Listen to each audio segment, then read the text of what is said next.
মা চা। মা আপনি চাটা ফেলে দিলেন কেন? তোমার সাহস কি করে হয় রান্নাঘরে ঢোকার? তোমার না পিরিয়ড হয়েছে? আপনি তো ব্রেকফাস্টের পরেই ওষুধ খান, তাই আমি ভাবলাম আপনাকে ব্রেকফাস্টটা করে দিই তাড়াতাড়ি করে। নিকুচি করেছে আমার ব্রেকফাস্টে। তোমাকে না বলেছি এই সময় তুমি রান্নাঘরে ঢুকবে না আর পুজোর ঘরে ঢুকবে না? তোমার কি কথা কানে ঢোকে না? আসলে মা আমার আপনাকে নিয়ে খুব চিন্তা হচ্ছিল, তাই আর কি। এই একদম চুপ করো, বেশি আমার সাথে নাটকগিরি দেখাতে আসবে না। কতবার বলেছি এই সময়টা একটু মেনে চলতে, কথা কি তোমার কানে যায় না? যাও নিজের ঘরে যাও, যতক্ষণ আমি না বলবো ততক্ষণ ঘর থেকে বেরোবে না। যাও ঘরে যাও। ছুঁয়ে দিল আমাকে, আমাকে আবার এখন স্নান করতে হবে। মা, মা, কি হয়েছে? এই বোতলটা একটু ভরে দিন না, খুব জল তেষ্টা পেয়েছে। আর আপনি তো আমাকে বলেছেন রান্নাঘরে যেতে না। হ্যাঁ হ্যাঁ জানি, আমি পারবো না। মামুন কলেজ থেকে আসুক, তারপরে তোমাকে জল ভরে দেবে। কিন্তু আমার তো এখনই খুব জল তেষ্টা পেয়েছে, আর মামুনের তো আসতে গেলো অনেক দেরি কলেজ থেকে। বললাম তো একবার, আমার সাথে না বেশি নাটক দেখাতে আসবে না।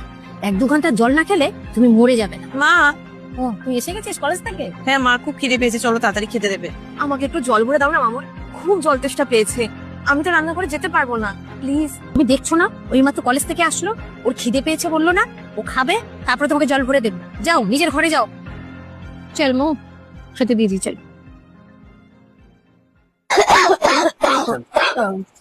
মামুন একটু জল এনে দে আমাকে।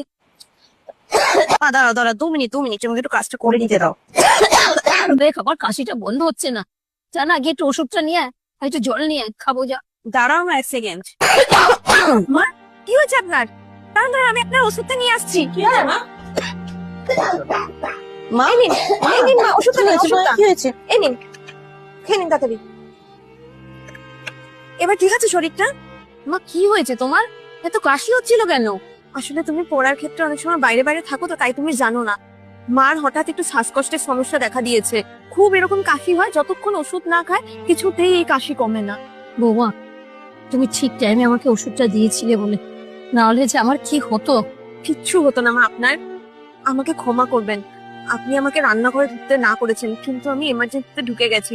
বৌমা তুমি আমার কাছে ক্ষমা চেয়েও না, ক্ষমা তো আমার চাওয়া উচিত তোমার কাছে।